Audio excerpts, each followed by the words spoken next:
dos grandes misterios dominan nuestras vidas: el dinero y el amor. ¿Qué es el amor? Es una cuestión que ha sido largamente explorada en libros, en canciones, en películas y en televisión. Pero no se puede decir lo mismo sobre la cuestión de qué es el dinero. No es de extrañar que las teorías monetarias no hayan generado ninguna película taquillera, pero que ni siquiera se haya mencionado en las escuelas es algo que debe ser analizado con detenimiento. Para muchos de nosotros, saber de dónde procede el dinero puede ayudar a afrontar el mito de la creación del dinero y la emisión del papel moneda. Lo que mucha gente cree es que el dinero lo crea el gobierno. Es cierto, pero solo hasta cierto punto. Estos metales y papeles que generalmente asociamos al dinero son, en realidad, creados por una agencia ligada al gobierno federal, llamada la Casa de la Moneda. Pero la mayor parte del dinero no es creado por ella, sino que lo crean en grandes cantidades cada día corporaciones privadas conocidas como bancos. Muchos creen que el dinero que prestan los bancos es el que han dejado en depósito sus clientes. Esto es lo que se cree, pero no es la verdad. En realidad, los bancos crean el dinero que prestan no de sus ganancias ni de los depósitos, sino directamente de la promesa de los prestatarios de devolverlo. La obligación del prestatario en un papel de préstamo incluye que debe pagar lo prestado más un interés. De lo contrario, perderá la casa, el coche o lo que sea. Es un gran compromiso por parte del prestatario. ¿Cuál es el compromiso por su parte del banco? El banco solo inventa dinero que no posee y lo escribe en la cuenta del prestatario. ¿Suena raro? Pero así es. Para demostrar cómo este milagro de la banca moderna llegó a existir, atiende a esta sencilla historia. Es el cuento de los Goldsmith. Hace un tiempo, casi cualquier cosa se utilizaba como dinero. Tan solo tenía que ser portable y suficiente gente tenía que tener fe en que después se podría intercambiar por cosas que todo el mundo valorara, como comida, ropa, joyas, conchas, piedras preciosas, semillas de coco, bonitas piedras e incluso plumas. Todas ellas fueron utilizadas como dinero. El oro y la plata eran atractivas, ligeras y fáciles de llevar, así que algunas culturas se especializaron en trabajar estos materiales. Los trabajadores del oro, los Goldsmith, recuerda este nombre, lo pudieron convertir fácilmente en monedas, estandarizando las unidades de oro en función de su peso y de la pureza, hasta certificarlas. Para proteger su oro, los Goldsmith necesitaban una caja fuerte, y pronto sus vecinos llegaron a su casa para pedirles que les alquilaran un espacio donde guardar su dinero y sus joyas. Al poco, los Goldsmith acabaron alquilando cada estantería de su caja fuerte y cada pequeña cantidad de dinero depositada se convirtió en dinero en sus manos. El tiempo pasó y los Goldsmith hicieron una inteligente observación. Los depositantes raramente volvían a recuperar físicamente su oro, y nunca todos a la vez. Esto se debía a que usaban los cheques de los Goldsmith para comprar en el mercado como si fuera el propio oro. Este dinero de papel era mucho más eficaz que las pesadas monedas, y la cantidad podía ser simplemente escrita en lugar de la laboriosa una por una de las monedas para cada transacción. Mientras tanto, los Goldsmith crearon otro negocio.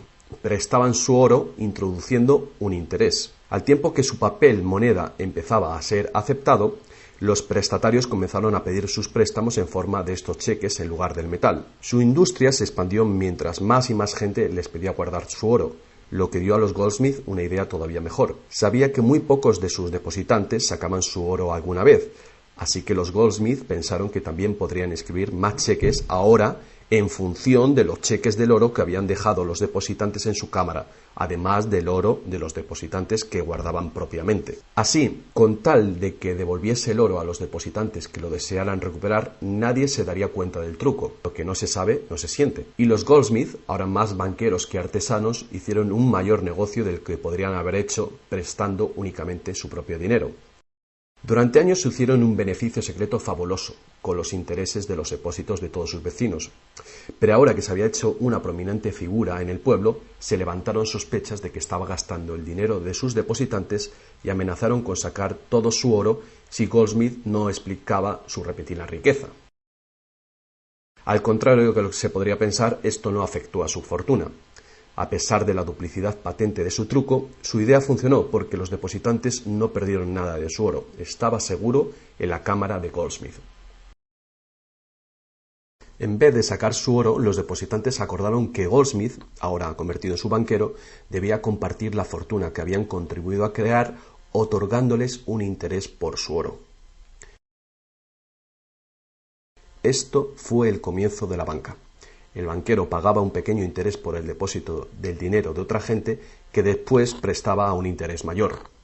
La diferencia cubría los costes de operación del banquero y su beneficio. La lógica del sistema parecía sencilla y cubría la necesidad de las personas de crédito. Pero esta no es la manera en la que trabaja la banca hoy en día. El banquero Goldsmith no estaba del todo contento con lo que ganaba después de descontar el interés que pagaba a los depositantes, y la demanda de crédito crecía con fuerza, mientras los europeos se expandían por América. Sus préstamos estaban limitados por la cantidad de oro que permanecía en su caja. Ahí es cuando tuvo una idea todavía mejor. Como nadie sino él sabía cuánto oro había en la caja, podía hacer cheques sobre dinero que ni siquiera existía. Como los prestatarios no iban a retirar su oro con sus cheques al mismo tiempo, ¿cómo iba alguien a darse cuenta de este truco? Esta nueva cara del negocio funcionó muy bien, y el banquero se hizo inmensamente rico con los intereses de un oro que ni siquiera existía. La idea de que el banquero creaba dinero de la nada era demasiado extraordinaria para creerla. Por lo tanto, el fraude no fue descubierto por la gente durante mucho tiempo. El poder de crear dinero hizo que el banquero se sintiese prepotente, como podrás imaginar. Pero con el tiempo, la cantidad de los préstamos del banquero y su escandalosa riqueza hizo que una vez más se levantara sospechas. Algunos clientes empezaron a reclamar su oro en lugar de la representación en papel. Los rumores se propagaron y todos los demás depositantes acudieron reclamando su oro. El juego se acabó. La marea de propietarios de cheques intentando recuperar su oro creó largas colas, y el banquero no tenía oro y plata suficiente para devolver a sus legítimos propietarios. Esto se llama el pánico de los ahorradores, y es lo que todo banquero teme que suceda. Este fenómeno puede suceder en un determinado banco, pero afecta a la confianza del público en todos los demás banqueros. Todo hubiera sido mucho más fácil si, antes que nada, se hubiera prohibido la creación del dinero desde la nada. Pero las grandes cantidades de crédito eran esenciales para la expansión de los países europeos. Así que, en lugar de prohibir esta práctica, fue legalizada y regulada. Así que los banqueros acordaron poner límites a la cantidad de dinero fraccionado que pudieran hacer.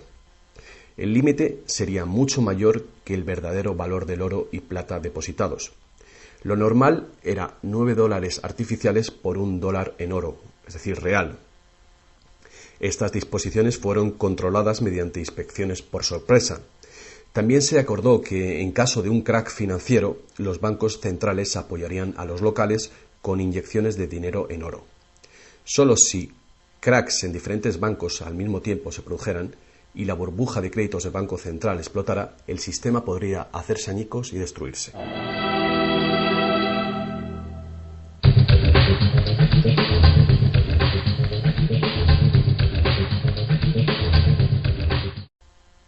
A lo largo de los años, el dinero fraccionado y su sistema integrado por un banco central regulador se ha convertido en el sistema bancario dirigente del mundo. Al mismo tiempo, el sistema fraccional del oro apoyando al dinero como deuda ha desaparecido. La naturaleza básica del dinero ha cambiado. En el pasado, el billete de dólar era un recibo que te permitía cambiarlo por una cantidad de oro o plata determinadas. Ahora, un billete o dólar digital solo puede ser cambiado por otro billete o dólar digital. En el pasado, el crédito creado por los bancos privados solo existía en la forma de billetes de banco que la gente podía rehusar, como ahora se pueden rehusar otros cheques privados. En el presente, el crédito creado por bancos privados está legalmente aprobado que se convierta por dinero de flujo legal, es decir, los dólares, euros o libras que usualmente creemos que es dinero. El dinero de confianza, es decir, el fiat money, es dinero creado por decreto del gobierno, y la ley afirma que el público debe aceptar este dinero para todo tipo de deudas, o si no, los tribunales no considerarán la obligación de pagar esa deuda. Así que ahora la cuestión es, si tanto los bancos como los gobiernos pueden crear dinero, entonces, ¿cuánto dinero existe? Antes, la cantidad total de dinero en existencia estaba limitada por la cantidad y cualidad física de esa cosa usada como dinero. Por ejemplo, para crear dinero en oro o en plata, se debía extraer una cierta cantidad de estos metales de las minas. En el presente, el dinero es literalmente creado como deuda. Se crea nuevo dinero cada vez que una persona toma un préstamo de un banco. Como resultado, el montante total del dinero que puede ser creado solo tiene un límite: el nivel total de la deuda.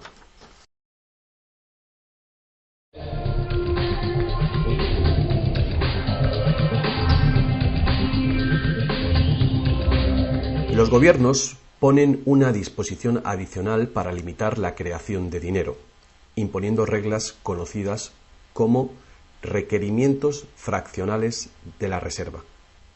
Son arbitrarias en su misma esencia. Estos requerimientos varían de un país a otro y de un tiempo a otro. En el pasado se obligaba a los bancos a tener al menos $1 en oro por cada $10 creados. Hoy en día, la proporción ya no tiene relación con el dinero actualmente en depósito, sino con el dinero creado a su vez de la deuda creada sobre el dinero en depósito en el banco.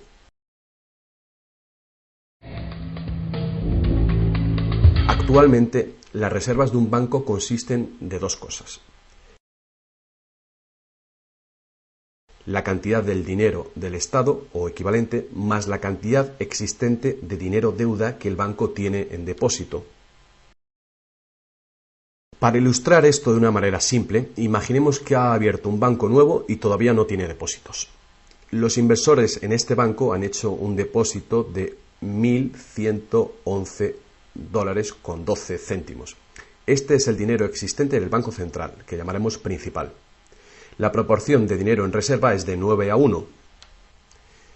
Paso 1. Las puertas se abren y el banco da la bienvenida a su primer cliente.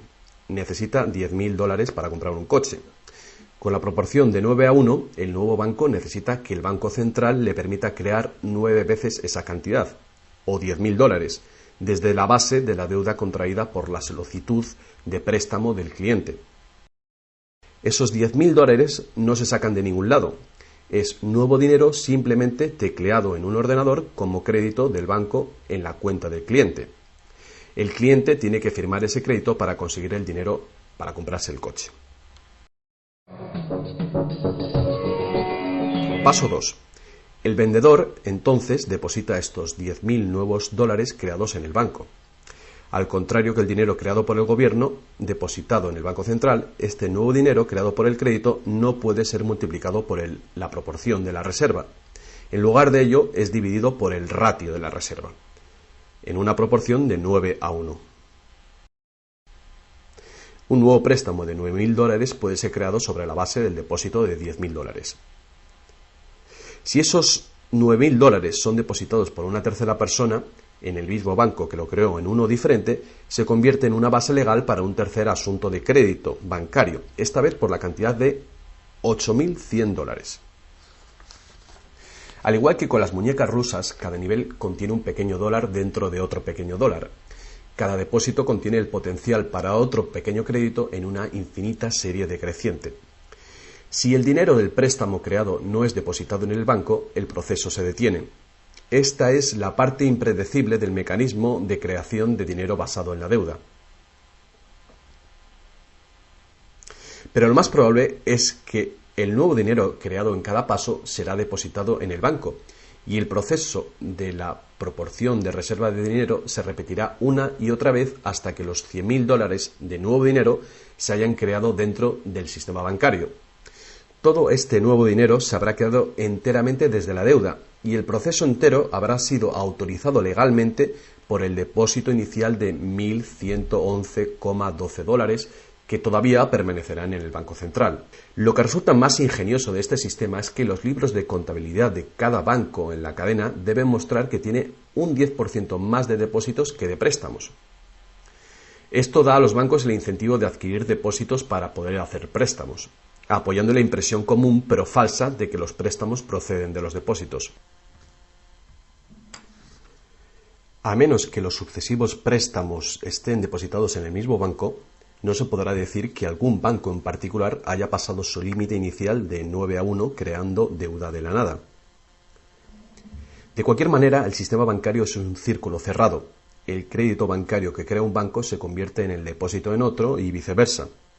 En un hipotético mundo de perfectos intercambios, el efecto último sería exactamente el mismo que si todo el proceso tuviera lugar en un solo banco. Esto es, el depósito en reserva inicial de $1.111,12 permite recolectar intereses por valor de más de $100.000 que el banco nunca ha tenido.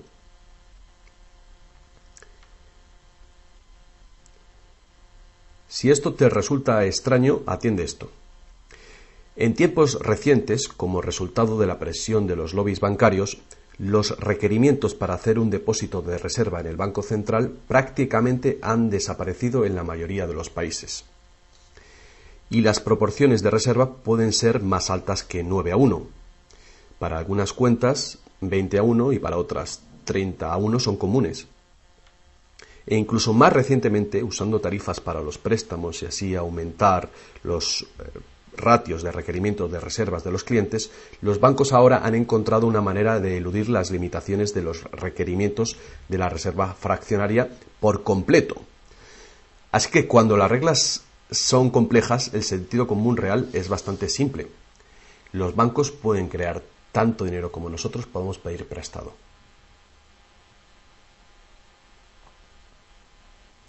A pesar del interminable proceso de creación de dinero que hemos visto, tan solo alrededor de un 5% es el tipo de dinero creado por la Casa de la Moneda de entre todo el dinero que hay en circulación. Más del 95% de todo el dinero en el mercado hoy ha sido creado por alguien firmando una solicitud de endeudamiento con un banco. Y lo que es más, este dinero bancario de crédito es creado y destruido en grandes cantidades cada día, según se conceden nuevos préstamos y los viejos son pagados.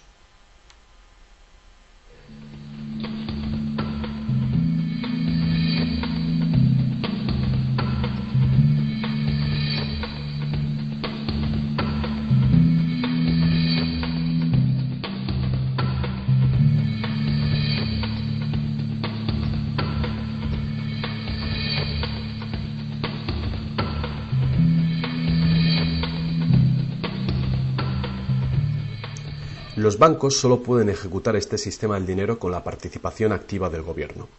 Primero, porque los gobiernos emiten leyes de divisas para hacer legal la moneda de confianza nacional, el fiat money. Segundo, porque los gobiernos permiten créditos privados para que sean pagados en esta moneda de curso legal. Y tercero, porque los tribunales estatales dan vigor a las deudas.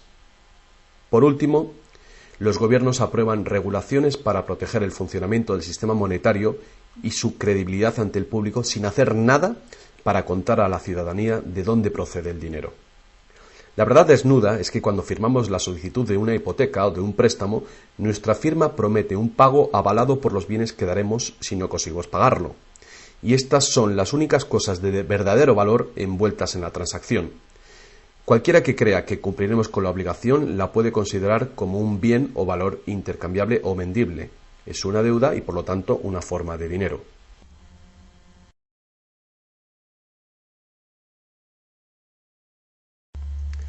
Es el dinero que el prestatario intercambia por lo que el banquero llama préstamo.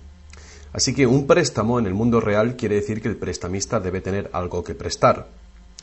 Si tú necesitas un martillo, prestarte la promesa de un martillo que no existe no te va a servir para nada. Pero en el artificial mundo del dinero, un banco promete prestar un dinero que no tiene y se le permite que sea aceptado como dinero. Y nosotros lo aceptamos así.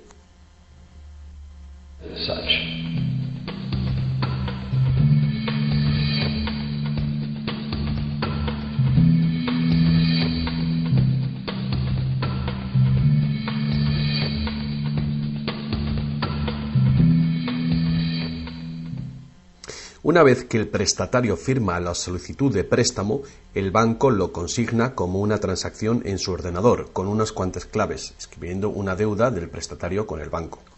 Desde el punto de vista del cliente, se convierte en un préstamo de dinero en su cuenta, porque el gobierno permite que esta deuda del banco con el cliente se convierta en dinero gubernamental de confianza, el fiat money, que todo el mundo tiene que aceptar como dinero. Otra vez, la verdad básica es muy sencilla. Sin el documento que el prestatario firma, el banquero no tendría nada que prestar. ¿Alguna vez te has preguntado cómo todas las instituciones, el gobierno, las corporaciones, los pequeños negocios, las familias, pueden estar todos en deuda al mismo tiempo y por esas cantidades tan astronómicas? ¿Alguna vez te has preguntado cómo puede haber tanto dinero al mismo tiempo para prestar? Bien, ahora ya lo sabes. No lo hay. Los bancos no prestan dinero, simplemente lo crean de las deudas, y esa deuda es potencialmente ilimitada, tanto como la emisión de moneda. Y la situación opuesta también es verdadera. ¿No es asombroso que a pesar de la increíble riqueza de recursos, de innovaciones y productividad que nos rodean, casi todos, desde los gobiernos hasta las compañías y los individuos, estén en graves deudas con los banqueros? Si la gente se parara a pensar cómo esto puede suceder, ¿cómo puede ser que la gente que produce la verdadera riqueza en el mundo estén en deuda con aquellos que únicamente prestan el dinero que representa la riqueza? Todavía más alucinante es que una vez que te das cuenta de que el dinero en realidad es deuda, nos damos cuenta de que si no hubiera deuda, no habría dinero.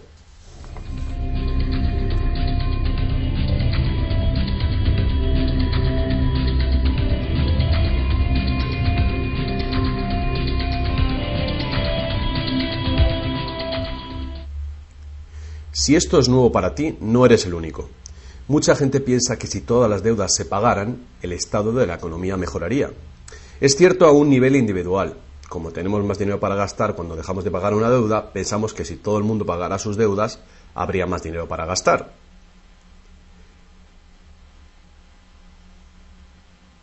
Pero la verdad es justamente la contraria. No habría dinero de ningún tipo. Así es. Somos totalmente dependientes de renovar continuamente el nivel de crédito bancario para que haya dinero en existencia. Sin préstamos no hay dinero, que fue justamente lo que pasó durante la Gran Depresión en Estados Unidos. El suministro de dinero se cortó drásticamente, al tiempo que los suministros de préstamos se cortaban.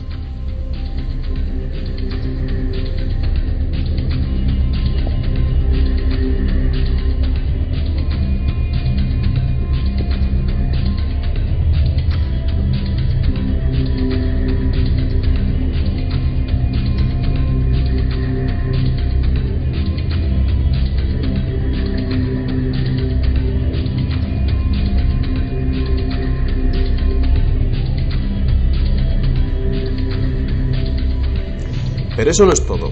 Los bancos solo crean la cantidad del dinero principal, no crean el dinero con el que pagar los intereses. ¿De dónde se supone que viene todo este dinero? El único lugar del cual los prestatarios pueden obtener el dinero para pagar los intereses es del total del dinero que hay en circulación. Pero resulta que casi todo ese dinero general ha sido creado de la misma manera. Es decir, como crédito bancario que tiene que ser pagado con más dinero de aquel con el que fue creado. Así que por todas partes hay prestatarios en la misma situación, intentando obtener el dinero para pagar tanto el dinero principal como el interés. Desde un fondo original, la piscina, que solo tiene dinero principal, es claramente imposible para cada uno pagar el dinero principal más los intereses, porque el dinero del interés no existe. Esto se puede expresar con una simple ecuación matemática. El gran problema aquí es que en caso de préstamos de largo plazo como hipotecas y deuda pública, el interés total excede mucho al dinero principal. Así que, a menos que un montón de nuevo dinero sea creado para pagar los intereses, es decir, un gran número de nuevas hipotecas, no podrá funcionar la economía. Para mantener una sociedad que funcione, la proporción de cancelaciones de deudas tiene que ser baja.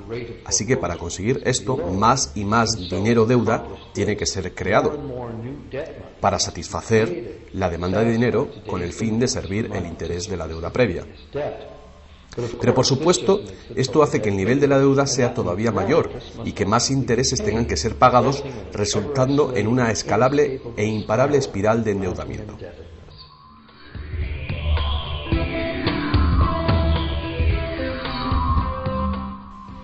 Tan solo el lapso de tiempo entre el dinero creado procedente de los nuevos préstamos y su devolución evita la bancarrota del sistema entero. De cualquier manera, el increíble monstruo del crédito que se hace más y más grande necesita que se cree más y más dinero de deuda para alimentar el sistema y cada vez se hace más urgente. ¿Por qué los intereses son tan bajos? ¿Pueden los intereses bajar más? ¿Por qué nos ofrecen insistentemente tarjetas de crédito en el correo? ¿Por qué el gobierno americano gasta más rápido que nunca? ¿Es posible que el sistema colapse por completo y con él el sistema monetario? Las personas racionales deben preguntarse, ¿se puede sostener esto indefinidamente? ¿No es inevitable el colapso?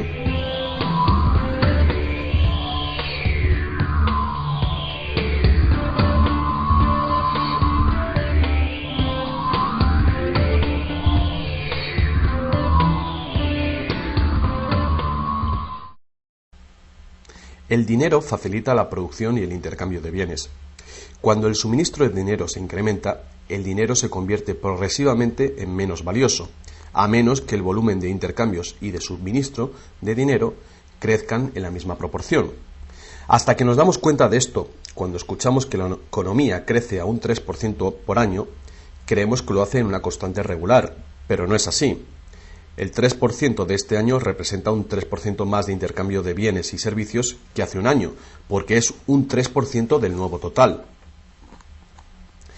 En vez de una línea recta como imaginamos sobre las palabras, es una curva exponencial que es cada vez más inclinada. El problema, por supuesto, es que el crecimiento perpetuo de la economía real requiere un perpetuo y escalable uso de los recursos naturales. Más y más cosas tienen que ir desde los recursos naturales hasta los basureros cada año para evitar que el sistema colapse. ¿Qué podemos hacer ante esta terrorífica situación? Una cosa, necesitamos un nuevo concepto del dinero.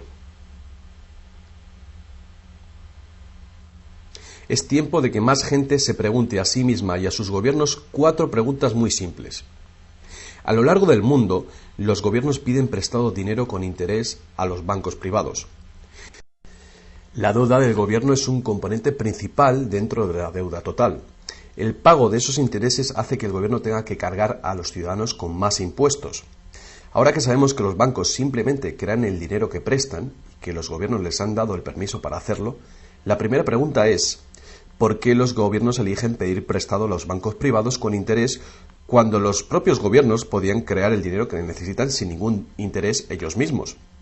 Y la segunda gran cuestión es, ¿por qué se crea dinero como deuda? ¿Por qué no se crea dinero que circule permanentemente y que no tenga que ser represtado con intereses para existir? La tercera, ¿cómo puede un sistema monetario funcionar solamente con un crecimiento perpetuo y acelerado y poderse considerar una economía sostenible? ¿No es lógico que el crecimiento perpetuo y acelerado y la sostenibilidad sean incompatibles? Y finalmente, ¿qué es lo que hace que nuestro sistema económico sea tan dependiente del crecimiento perpetuo? ¿Qué es lo que necesitamos crear para que nuestra economía sea sostenible? Hubo un tiempo en el que cargar con interés al préstamo se llamaba usura y era susceptible de severas penas, incluida la muerte. Todas las grandes religiones prohibían la usura. La mayoría de los argumentos contra la práctica de la usura eran morales. Se entendía que la única función legítima del dinero era la de ser un medio de intercambio de bienes y servicios. Cualquier manera de ganar dinero procedente del dinero se consideraba labor de un parásito o de un ladrón.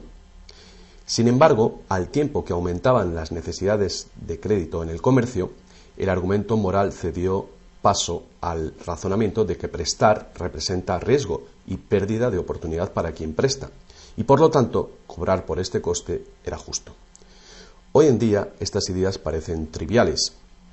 Actualmente, la idea de ganar dinero del dinero se considera la mejor ocupación que hay. ¿Para qué trabajar si tu dinero puede trabajar por ti? Sin embargo, para tener un futuro sostenible, queda claro que el cobro de interés es un problema moral y práctico al mismo tiempo. Imagínate una sociedad y una economía capaces de perdurar siglos porque en lugar de acaparar sus reservas capitales de energía, se autorrestringiera según sus ingresos actuales.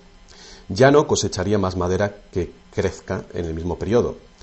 Toda la energía sería renovable, solar, eólica, gravitatoria, magnética, y las demás que se descubran. La sociedad se sostendría dentro de los límites de sus recursos, ya que reutilizaría o reciclaría todo y la población se mantendría. Tal sociedad no podría existir si estuviera dependiente de un sistema monetario que a su vez depende del crecimiento acelerado perpetuo. Tal economía sostenible necesitaría un sistema monetario también capaz de sostenerse sin crecimiento. Digamos que todo el dinero en circulación se representa por este círculo. Además, imaginemos que los prestadores de dinero también tienen dinero verdadero para prestar. Pero si algunas personas dentro del sistema empiezan a prestar dinero cobrando interés por ello, entonces su parte del suministro total del dinero aumentaría. Y si siguen prestando todo el dinero que se devuelva, cobrando siempre interés por ello, ¿cuál sería el inevitable resultado? Ya sea oro, dinero confianza o de deuda, no importa, los prestadores de dinero acabarían con todo el dinero. Y después todos pasaríamos a estar en quiebra y ellos acabarían con toda la propiedad real. Solo si los beneficios de prestar dinero con interés fueran equitativamente distribuidos entre la población, se podría resolver este problema. Fuertes impuestos sobre los beneficios de los bancos podrían posibilitar este equilibrio, pero entonces no habría incentivo para los bancos. Si fuéramos capaces de liberarnos de la situación actual, podríamos imaginar la banca como un servicio social sin ánimo de lucro. Diseminando sus beneficios a la sociedad como un dividendo universal de los ciudadanos, prestando sin cobrar interés alguno.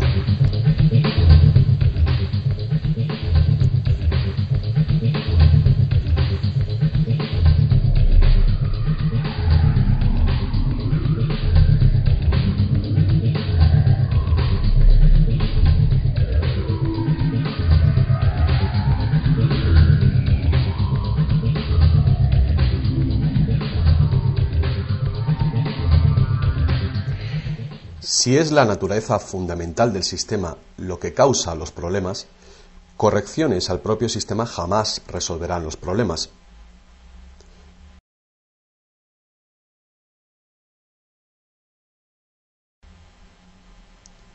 El sistema en sí debe ser reemplazado. Muchos críticos del sistema monetario hacen llamamientos a la vuelta al estándar del oro, insistiendo que el oro tiene una larga historia de confianza. Pero ignoran las muchas trampas que se puede hacer con el oro: limar las monedas, alterar el metal, monopolizar el mercado, todas prácticas habituales en la antigua Roma que contribuyeron a su caída. Algunos defienden la plata por ser más abundante que el oro y así más difícil de monopolizar. Muchos dudan de la idea de volver al uso de los metales preciosos en absoluto. Nadie quiere volver a llevar bultos de monedas para ir de compras.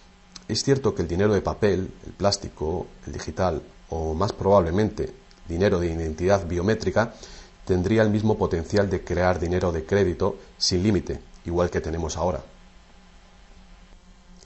Yendo más allá, si el oro fuera nuevamente la única base legal para el dinero, los que no tengamos oro nos quedaríamos sin dinero. Otros críticos del sistema monetario insisten en que la codicia y la deshonestidad son los principales problemas, y que puede haber un sistema más equitativo que volver al estándar de plata o de oro. Muchos grandes pensadores han sugerido maneras alternativas para crear dinero. Muchos sistemas de intercambio crean dinero como deuda de la misma manera que hacen los bancos, pero se hace transparentemente y sin cobro de interés. Por ejemplo, un sistema de trueque expresa la deuda como horas de trabajo, considerando el valor de todo trabajo igual y a la par con el dólar, y así permite que la hora de trabajo sea igualada con el precio del dólar de los bienes y servicios. Este tipo de sistema puede organizarlo cualquier persona capaz de gestionar la contabilidad. La preparación ahora de sistemas de trueque a nivel municipal sería prudente en previsión del inminente colapso del sistema actual. La reforma monetaria, al igual que la reforma electoral, es un tema muy polémico. Es una reforma que requiere una voluntad de cambio y de pensar fuera del cubículo habitual. La reforma monetaria, igual que la reforma electoral, no vendrá fácilmente, ya que los más privilegiados por el sistema existente actualmente harán todo lo posible para mantener sus ventajas. Ahora que hemos visto que el dinero es solo una idea y que en realidad el dinero puede ser cualquier cosa que concebimos, os presento un único sistema monetario para tu consideración. Este modelo está basado en sistemas que funcionaron bien en el pasado, sistemas en Inglaterra y en Estados Unidos que fueron destruidos por los banqueros Goldsmith con su sistema de reserva fraccional. Para crear una economía basada en dinero libre de interés, el dinero puede ser creado y gastado por el gobierno creando infraestructuras para la economía, tales como carreteras, puentes, ferrocarriles, puertos y mercados públicos. Este dinero no sería creado como deuda, sino como valor. Este valor serían las infraestructuras que pagaron con ello. Si este nuevo dinero proporciona más comercio, requiriendo su uso, no produciría inflación alguna. En el caso de que los gastos gubernamentales sí causaran devaluación o inflación, habría dos posibilidades para resolverlo. La inflación es equivalente a un impuesto plano sobre el dinero. No importa si el valor del dinero se devalúa en un 20% o si el gobierno nos quita con impuestos un 20%. El efecto en nuestro poder adquisitivo es el mismo. De esta manera, la inflación, en lugar de impuestos, podría ser políticamente aceptable con tal de que sea debidamente empleada. El gobierno podría contrarrestar la inflación recaudando impuestos y eliminando este dinero del mercado. Así reduciría el suministro de dinero y restauraría su valor. Para controlar la deflación, la caída de precios y sueldos, el gobierno sencillamente gastaría más dinero. Con la ausencia de la creación de dinero de deuda, el gobierno tendría más control del suministro del dinero del país y el público sabría a quién echar la culpa. Los gobiernos ascenderían y caerían según su capacidad para conservar el valor del dinero.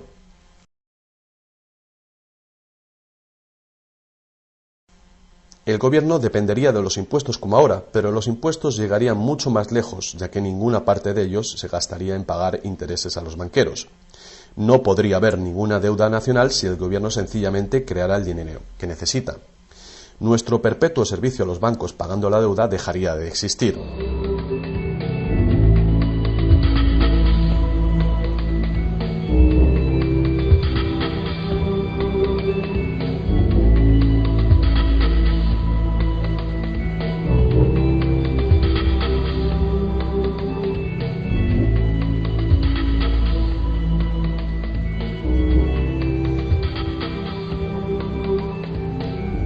Lo que no nos han enseñado es que democracia y libertad son, de hecho, una forma ingeniosa de dictadura económica. Mientras toda nuestra sociedad dependa de un suministro de crédito bancario para sus necesidades monetarias, los banqueros serán quienes deciden quién tendrá el dinero que se necesita y quién no. And who doesn't.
Poca gente hoy en día sabe que la historia de los Estados Unidos ha sido en su mayor parte la lucha por liberarse de los bancos europeos. Esta lucha llegó a su fin en el año 1913, cuando el presidente Wilson ratificó el Acta de la Reserva Federal, permitiendo así al cártel de banqueros internacionales controlar el dinero de Estados Unidos.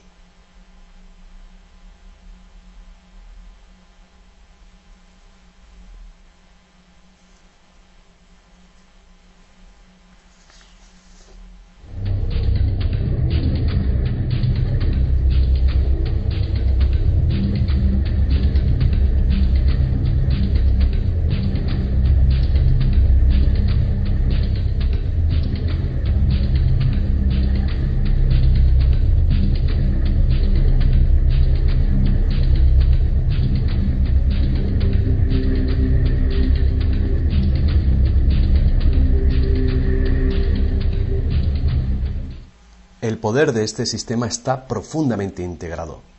También lo está el silencio del tema entre los medios de información y en la educación. Hace años, un primer ministro canadiense hizo una encuesta entre centenares de personas, no economistas, especialistas altamente formados y personas de a pie. La encuesta reveló que ni un solo encuestado tenía un conocimiento preciso de cómo se crea el dinero. De hecho, descubrió que hasta los empleados bancarios ni siquiera habían contemplado alguna vez el asunto. ¿Y tú? Have you?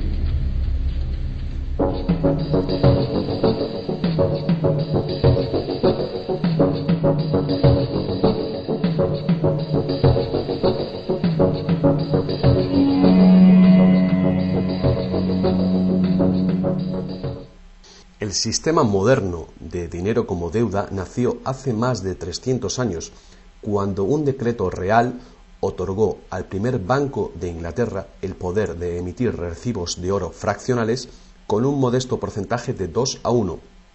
Este porcentaje fue solo el principio, el primer paso. El sistema ahora es global, crea cantidades de dinero sin límites desde la nada y tiene a casi todos los seres humanos del planeta encadenados a una cadena de deuda que nunca puede ser pagada. ¿Pudo haber ocurrido todo por accidente o es una conspiración? Evidentemente, algo muy gordo se está jugando aquí.